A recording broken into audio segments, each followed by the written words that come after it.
Les liens profonds entre les Nations Unies, ONU, et les prophéties bibliques. Vous êtes-vous déjà arrêté pour réfléchir à la façon dont la Bible, écrite il y a des milliers d'années, peut éclairer les événements mondiaux dans lesquels nous vivons aujourd'hui? Beaucoup voient l'ONU comme un symbole d'unité et d'espoir, mais si nous regardons de plus près à la lumière des Écritures, nous commençons à percevoir des nuances et des symbolismes qui peuvent complètement changer notre perception.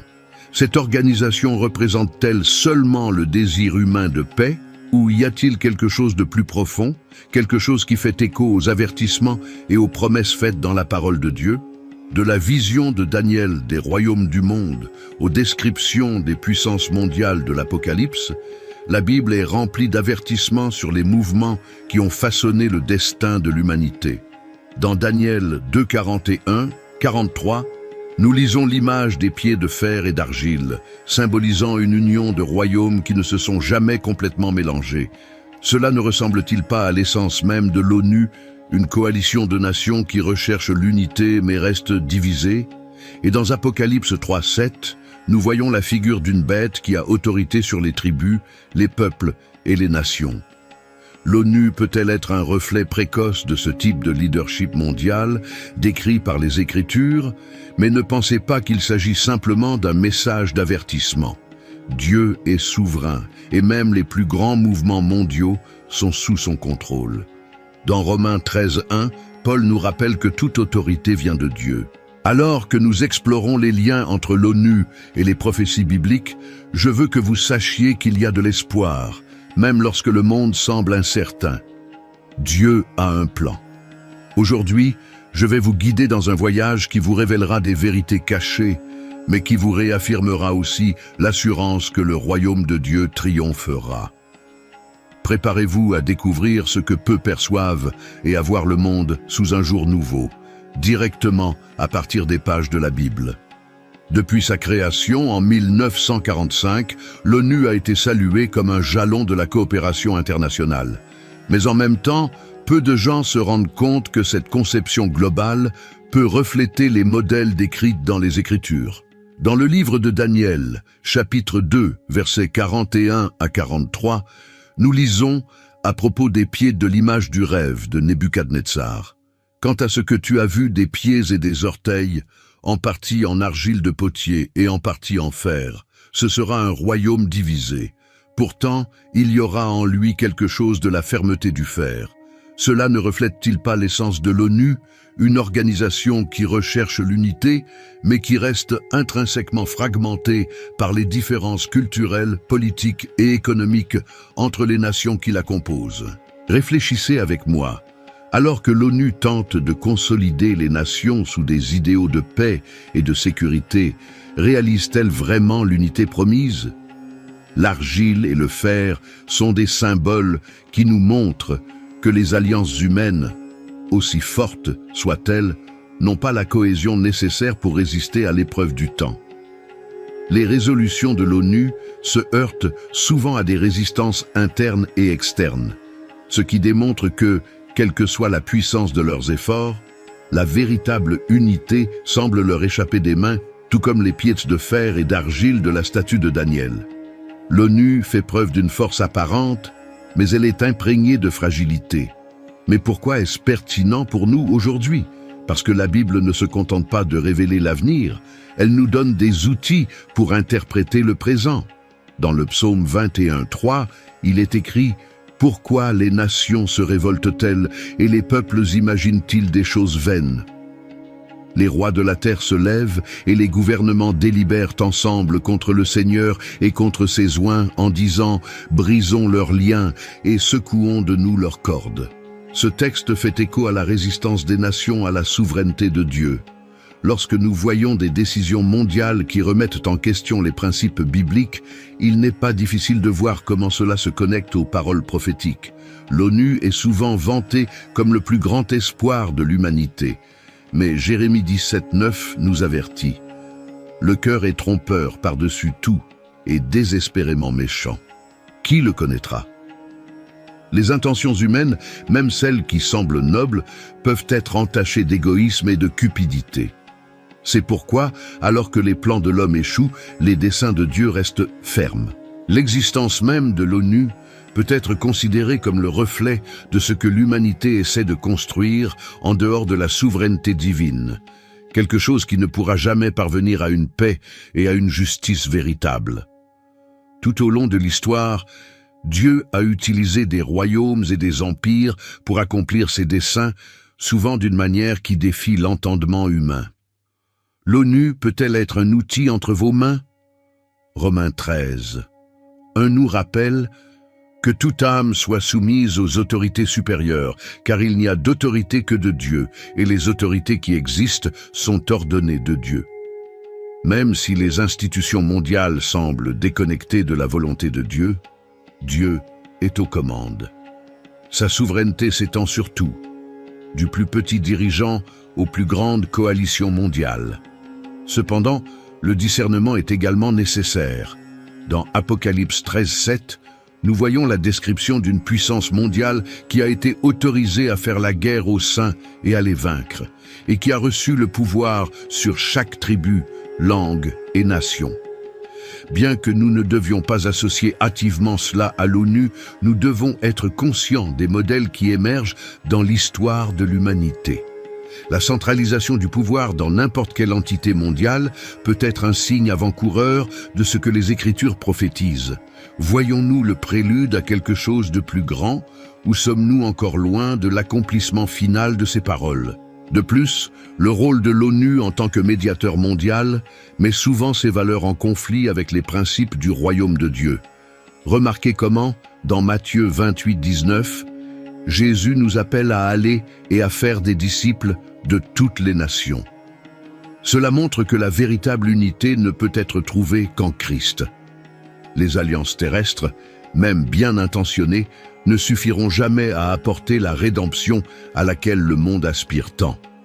Ce n'est que lorsque nous reconnaissons l'autorité de Dieu que la paix véritable peut prévaloir.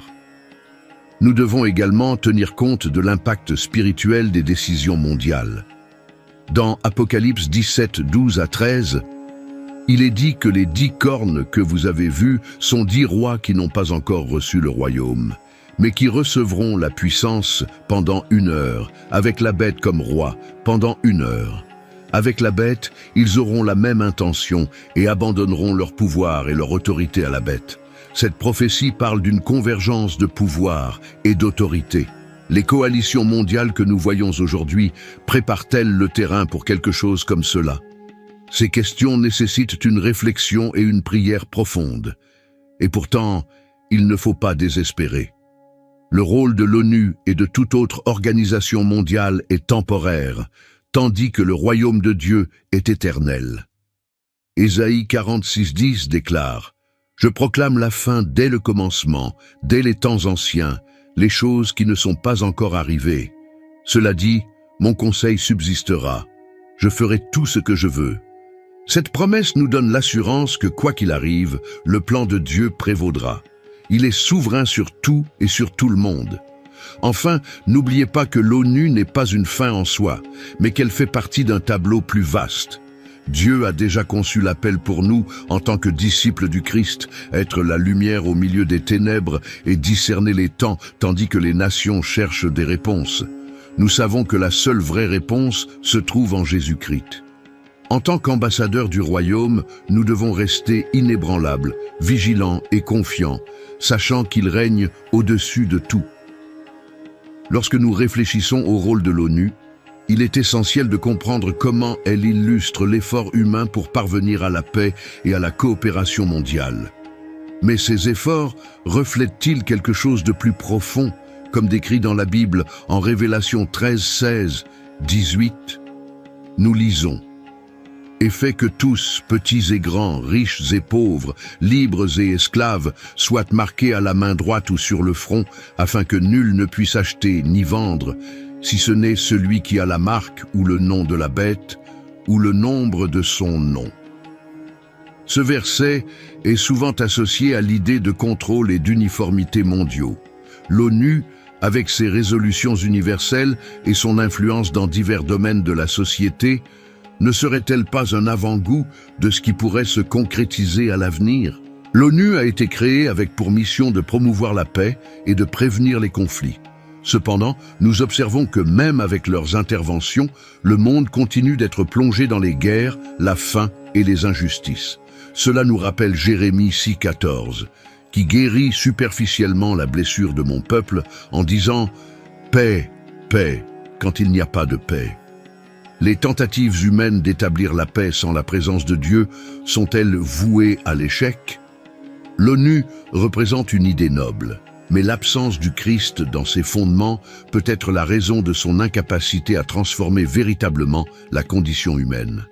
De plus, le concept d'unification mondiale, ainsi promu par l'ONU, peut être vu à la lumière de ce qui s'est passé à la tour de Babel dans Genèse 11,4.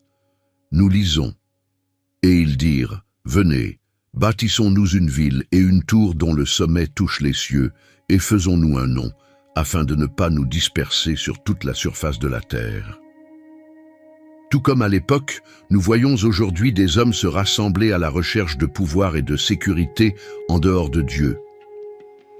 Depuis que Dieu est intervenu à Babel, nous savons aussi qu'il maintient un contrôle absolu sur ce qui se passe sur la scène mondiale. Réfléchissez à la façon dont l'ONU tente d'aligner des nations ayant des idéologies, des cultures et des religions différentes sous des objectifs communs. Cela ne ressemble-t-il pas à un reflet de ce qui est décrit dans Apocalypse 17,13 ? Ceux-ci ont la même intention et abandonneront leur pouvoir et leur autorité à la bête. Bien sûr, nous ne pouvons pas prétendre que l'ONU est directement l'accomplissement de cette prophétie, mais nous pouvons voir des parallèles qui nous alertent à être conscients des modèles qui se déroulent. En tant que chrétiens, nous sommes appelés à discerner les temps et à reconnaître les signes décrits dans l'Écriture. Une autre question importante est de savoir comment l'ONU traite les questions qui remettent directement en question les principes bibliques. Les décisions qui promeuvent des valeurs contraires à la parole de Dieu proviennent souvent d'institutions mondiales. Dans le psaume 33, 10, il est écrit « L'Éternel détruit le conseil des nations, il brise les intentions des peuples. Aussi puissants que puissent être les décrets humains, ils ne peuvent jamais contrecarrer les plans divins. Cela nous donne l'assurance que même lorsque les nations semblent se soulever contre Dieu, il reste souverain. » En regardant l'impact culturel de l'ONU, on se rend compte de l'influence qu'elle influence les gouvernements et les populations. Leurs programmes façonnent les politiques mondiales, souvent avec des idéaux qui peuvent entrer en conflit avec les enseignements bibliques. Dans Matthieu 7,16, Jésus nous avertit « C'est à leurs fruits que vous les reconnaîtrez ». Nous devons évaluer les actions de l'ONU non seulement en fonction des objectifs qu'elles se sont fixés, mais aussi en fonction des résultats qu'elles produisent. Voyons-nous de bons fruits ou simplement des intentions qui se perdent en cours de route? Une question intrigante est de savoir comment l'ONU semble centraliser le pouvoir et l'influence à l'échelle mondiale. Apocalypse 17,12 nous présente la figure de la grande prostituée assise sur de nombreuses eaux, qui symbolise une autorité mondiale, et qui est venue des 7 anges qui avaient les 7 coupes et qui m'ont parlé en me disant « Viens, je te montrerai la condamnation de la grande prostituée qui est assise sur beaucoup d'eau, avec qui les rois de la terre ont commis la fornication, et ceux qui habitent sur la terre se sont enivrés du vin de leur fornication. » Bien que nous ne devrions pas nous précipiter dans les connexions, la centralisation du pouvoir et de l'influence devrait toujours nous faire réfléchir. Pourtant, nous devons nous rappeler que Dieu utilise même les institutions humaines pour ses desseins. Dans Ésaïe 45,3, Dieu appelle Cyrus, un roi païen, mon ointe, et l'utilise pour délivrer le peuple d'Israël. Cela nous montre que la souveraineté de Dieu englobe même ceux qui ne le reconnaissent pas. L'ONU peut, sans le savoir, accomplir une partie du plan divin, même dans ses échecs. C'est un motif d'espérance et de confiance dans la suprématie de notre Dieu. Cependant, la Bible nous met également en garde contre la tentation de s'appuyer sur des structures humaines au lieu de dépendre de Dieu.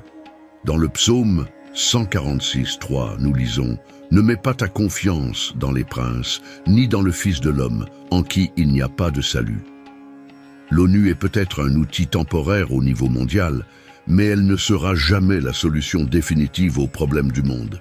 Ce n'est qu'en Christ que nous trouvons la vraie paix, la justice et la rédemption. Ainsi, alors que nous observons le rôle de l'ONU dans le monde moderne, nous sommes appelés à équilibrer le discernement et la foi.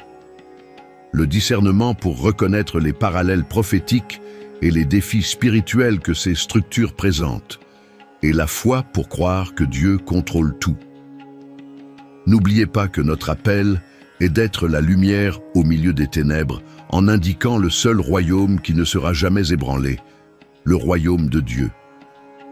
La mission de l'ONU de promouvoir la paix et la sécurité dans le monde est au cœur de l'ONU. Cependant, lorsque nous regardons cette mission à la lumière de l'Écriture, nous trouvons des questions qui défient notre compréhension. Dans le premier livre de Thessaloniciens 5:3, Paul nous avertit, car quand ils diront « paix et sécurité », alors une destruction soudaine s'abattra sur eux, comme les douleurs de l'enfantement dès l'enfantant, et ils n'échapperont en aucun cas. Ce verset nous rappelle que les promesses de paix humaines sont souvent illusoires. L'ONU peut symboliser l'effort mondial pour parvenir à la stabilité, mais est-ce conforme au plan de Dieu ou reflète-t-elle une tentative de remplacer sa souveraineté? La recherche de la paix mondiale est sans aucun doute une noble cause. Cependant, en tant que chrétiens, nous savons que la vraie paix ne peut être trouvée qu'en Christ. Jean 14h27 nous assure « Je vous laisse la paix, je vous donne ma paix, je ne vous le donne pas comme le monde le donne. Que ton cœur ne se trouble pas, qu'il n'ait pas peur. » Alors que le monde place ses espoirs dans des institutions comme l'ONU, nous devons nous rappeler que la paix qui vient de Dieu est différente, supérieure et ne dépend pas de résolutions ou de traités. C'est un don divin qui dépasse les limites humaines. Réfléchis aux paroles de Daniel 7:23-24. La quatrième bête sera le quatrième royaume de la terre, qui sera différent de tous les royaumes, qui dévorera toute la terre, la foulera aux pieds et la brisera en morceaux. Et quant aux 10 cornes de ce même royaume, 10 rois se lèveront, et après eux, il s'élèvera un autre, différent du premier, qui égorgera 3 rois. Ce texte parle d'un royaume mondial puissant et centralisé. Lorsque nous regardons les structures mondiales qui se développent aujourd'hui comme l'ONU, nous nous demandons si nous ne voyons pas un prélude à ce qui a été prophétisé. Trop souvent, nous voyons des politiques mondiales qui entrent directement en conflit avec les enseignements bibliques. Dans Ésaïe 5:20, nous trouvons un avertissement brutal. « Malheur à ceux qui appellent le mal bien et le bien mal, qui font des ténèbres et des ténèbres légères, et qui rendent amer, doux et doux. » En tant que disciples du Christ, nous sommes appelés à discerner ces mouvements et à défendre la vérité, même lorsqu'elle est contraire aux tendances culturelles mondiales. L'ONU promeut souvent une vision laïque du monde, excluant Dieu de ses résolutions et de ses politiques. Cela reflète l'avertissement de Romains 1:21, car, bien qu'ils aient connu Dieu, ils ne l'ont pas glorifié comme Dieu et ils ne lui ont pas rendu grâce, mais dans leur discours, ils se sont effacés et leur cœur insensé s'est enténébré. Lorsqu'une organisation aussi influente ignore la souveraineté divine, nous en voyons les conséquences dans des décisions qui n'apportent pas la justice et la compassion véritable. Cela renforce la nécessité pour nous de prier pour le discernement et la sagesse afin d'interpréter ces événements. Même avec ces défauts, nous ne devons pas sous-estimer comment Dieu peut utiliser même des institutions comme l'ONU pour réaliser ses plans. Rappelez-vous que dans Genèse 50:20, Joseph a dit à ses frères « Vous m'avez fait du mal, mais Dieu l'a voulu pour le bien, pour faire ce qui est aujourd'hui, pour garder beaucoup de gens en vie. » De la même manière, Dieu peut racheter les intentions erronées de l'humanité et les utiliser pour sa gloire. Cela nous donne l'assurance qu'il est aux commandes, même lorsque le monde semble être dans le chaos. Alors que nous examinons le rôle croissant de l'ONU dans les questions environnementales, sociales et économiques, il est essentiel de trouver un équilibre entre l'espoir et la prudence. Dans Matthieu 24, 6-7, Jésus nous met en garde contre les signes des temps. Vous entendrez parler de guerre et de bruit de guerre. Écoutez, n'ayez pas peur, car il est nécessaire que tout cela arrive, mais ce n'est pas encore la fin. Car une nation se lèvera contre une nation, et un royaume contre un royaume, et il y aura des famines, des pestes et des tremblements de terre en divers lieux. Les initiatives mondiales peuvent refléter les efforts humains pour faire face à ces crises, mais elles nous rappellent aussi la nécessité d'être spirituellement préparés. Enfin, nous devons nous rappeler que notre mission en tant que chrétiens transcende toute organisation humaine ou gouvernement. Dans Philippiens 3:20, Paul écrit « Mais notre ville est dans les cieux, d'où nous attendons aussi le Sauveur, le Seigneur Jésus-Christ. » Alors que l'ONU et d'autres institutions cherchent à résoudre les problèmes du monde, nous sommes appelés à pointer vers le royaume de Dieu, où la justice et la paix véritable seront établies. Que notre confiance soit fermement enracinée dans le Christ et non dans les systèmes humains. Lorsque nous analysons le rôle de l'ONU, nous devons reconnaître l'impact que ces résolutions et ces politiques ont sur la formation de l'opinion publique mondiale. Cela nous rappelle l'avertissement dans Apocalypse 12:9, « Et le grand dragon a été chassé, ce vieux serpent, appelé le diable, et Satan, qui séduit le monde entier. Il a été précipité sur la terre, et ses anges ont été précipités avec lui. » Le pouvoir d'influencer et de façonner les pensées est un élément important sur la scène mondiale. Assistons-nous à une préparation à l'accomplissement de plus grandes prophéties dans lesquelles la désinformation et la tromperie jouent un rôle central. L'ONU est souvent considérée comme une source d'autorité morale, mais dans de nombreux cas, ces décisions reflètent un écart par rapport aux principes bibliques. Dans Ésaïe 2:2, nous sommes avertis. « Laisse l'homme dont le souffle est dans ses narines, car qu'est-ce qu'il doit estimer lui-même » Il nous rappelle que s'appuyer sur la sagesse humaine plutôt que sur la sagesse divine est un piège qui peut conduire à l'échec spirituel et moral. Nous devons être attentifs à discerner entre ce qui est vrai et ce qui est présenté comme tel par les institutions humaines. De plus, le pouvoir centralisé que représente l'ONU peut être comparé au système décrit dans Apocalypse 7:12. « Et il vint du milieu des 7 anges qui avaient les 7 coupes, et il me parla en me disant « Viens, je te montrerai la condamnation de la grande prostituée qui est assise sur beaucoup d'eau, avec qui les rois de la terre ont commis la fornication. » Bien que l'ONU ne soit pas nécessairement l'incarnation de cette figure, le symbolisme d'une entité qui rassemble les nations et exerce une influence mondiale nous fait réfléchir sur le rôle que des organisations similaires peuvent jouer dans le scénario prophétique. Un autre point important est l'accent mis par l'ONU sur la création de solutions mondiales à des problèmes tels que le changement climatique, la pauvreté et les inégalités.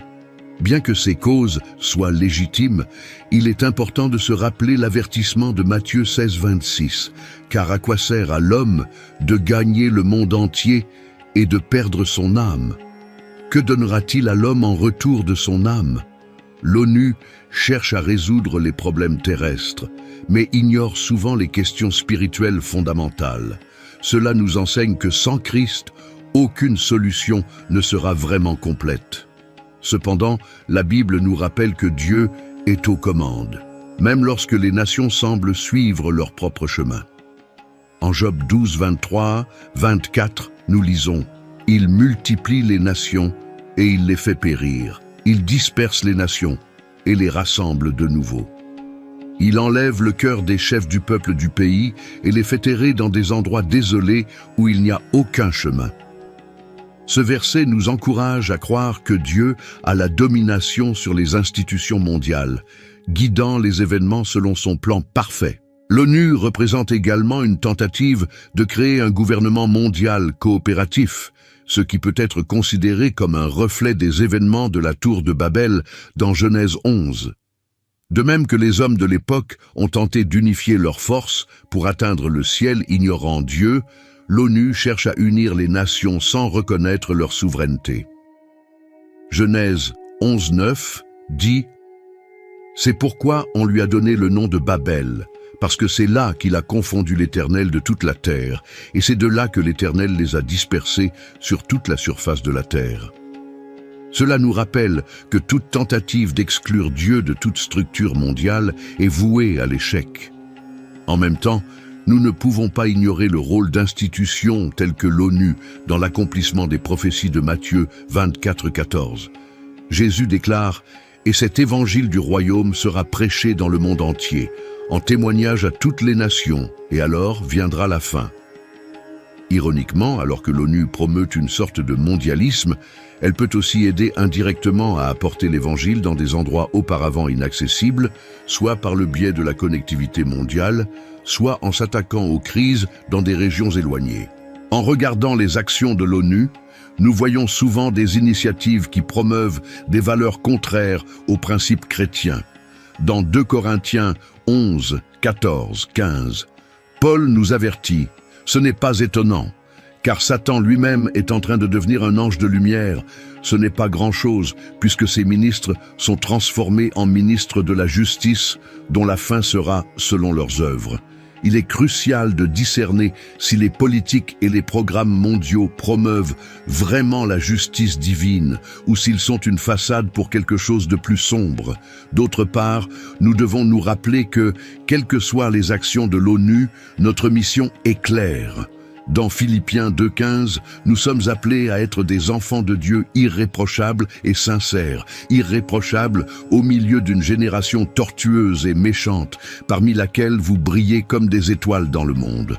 Cela nous encourage à être des témoins fidèles de la vérité du Christ, même dans un monde qui rejette souvent l'autorité de Dieu. Enfin, alors que nous observons l'ONU et son impact sur la scène mondiale, nous devons garder les yeux fixés sur le Christ, qui est l'auteur et le consommateur de notre foi.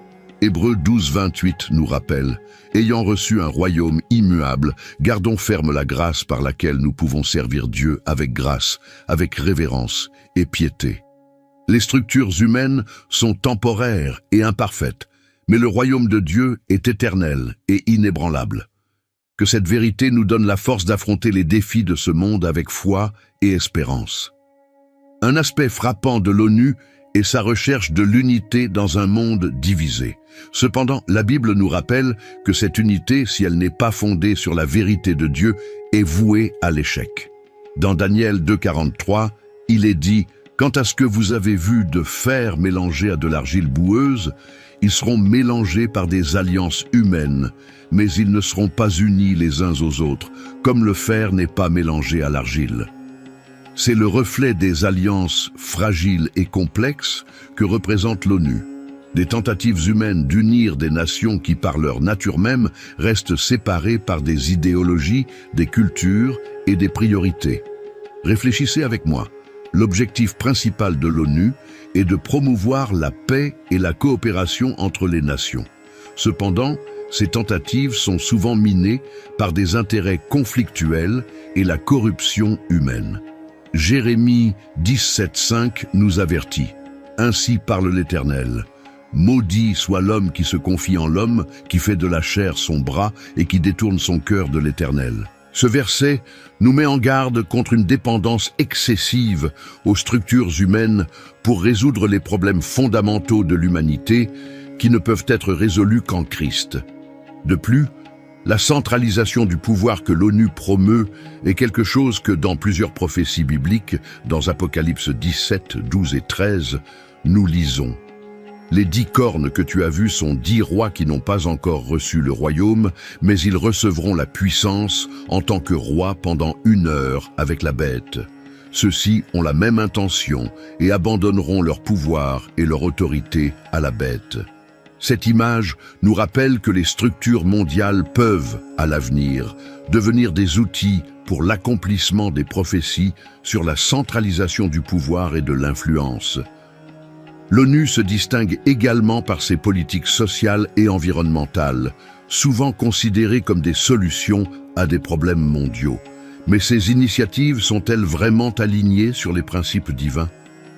En Ésaïe 40:15, Dieu nous rappelle « Ici, les nations sont considérées par lui comme la goutte d'eau dans un seau et comme la fine poussière des écailles. » Cela nous met en perspective. Peu importe à quel point les nations s'efforcent de gouverner le monde, elles sont minuscules face à la grandeur et à la puissance de Dieu. Un autre point qui mérite d'être analysé est la manière dont l'ONU traite les questions morales. Souvent, leurs décisions remettent en question les valeurs bibliques, promouvant des idéologies qui contrastent avec la parole de Dieu. Dans 2 Timothée 4:3-4, Paul nous avertit « Car le temps viendra où ils n'endureront pas la saine doctrine, mais qui, ayant les oreilles qui piquent, s'amasseront des docteurs selon leur propre convoitise et détourneront leurs oreilles de la vérité et retourneront aux fables. » Cet avertissement nous encourage à rester fermes dans la vérité, même lorsque la culture mondiale va dans la direction opposée. L'influence de l'ONU sur la scène économique mondiale est également importante. Dans Apocalypse 13:16, 17, nous voyons la description d'un système où personne ne peut acheter ou vendre, sauf celui qui a la marque. Bien que cela soit encore à venir, l'interconnexion économique mondiale que l'ONU soutient pourrait être un prélude au contrôle centralisé décrit dans ce texte. Cela exige de la vigilance et du discernement, car les événements qui se déroulent dans le monde peuvent ouvrir la voie à l'accomplissement de ces prophéties. Cependant, nous devons nous rappeler que Dieu utilise même des structures humaines pour accomplir ses plans. Dans Ésaïe 46:10, il déclare « Je proclame la fin dès le commencement, à partir des choses anciennes qui ne sont pas encore arrivées. Que je dis que mon conseil subsistera, je ferai tout ce que je veux. » Cette promesse nous encourage à croire que même lorsque nous ne comprenons pas les événements mondiaux, Dieu a le contrôle absolu. En tant que chrétiens, nous sommes également appelés à être des agents de changement dans un monde qui rejette souvent les valeurs divines. Dans Matthieu 5:14-16, Jésus nous appelle à être lumière. « Tu es la lumière du monde. » Une ville bâtie sur une colline ne peut pas être cachée, et ceux qui allument une lampe ne la mettent pas sous le boisseau, mais sur un chandelier, et donnent de la lumière à tous ceux qui sont dans la maison. Que ta lumière brille donc devant les hommes, afin qu'ils voient tes bonnes œuvres et glorifient ton Père qui est aux cieux. Cela signifie que même au milieu de systèmes mondiaux imparfaits, nous sommes appelés à refléter la lumière du Christ. Alors que nous examinons le rôle de l'ONU sur la scène mondiale, il est essentiel que nous maintenions un équilibre entre le discernement et l'espoir. Romains 8:28 nous assure, et nous le savons, que toutes choses concourent au bien de ceux qui aiment Dieu, de ceux qui sont appelés par son décret. Même au milieu de la confusion et de l'incertitude, Dieu travaille pour le bien de ceux qui lui font confiance. Cela nous donne la paix et la confiance en ces temps turbulents. Enfin, l'appel qui s'adresse à nous est clair. Nous devons être alertes, vigilants et profondément enracinés dans la parole de Dieu. Dans 1 Corinthiens 15:58, Paul nous encourage. « C'est pourquoi, mes frères bien-aimés, fermes et constants, abondant toujours dans l'œuvre du Seigneur, sachant que votre travail n'est pas vain dans le Seigneur. » Alors que le monde continue de changer et que les nations cherchent des solutions temporaires, notre mission reste éternelle. Désigner le Christ comme la vraie réponse aux problèmes de l'humanité. En regardant l'ONU et son rôle sur la scène mondiale, nous voyons des efforts constants pour consolider les alliances mondiales. Cependant, les Écritures nous mettent en garde contre le danger de chercher l'unification en dehors de l'autorité de Dieu. Dans Genèse 11:4, nous lisons à propos de la tour de Babel.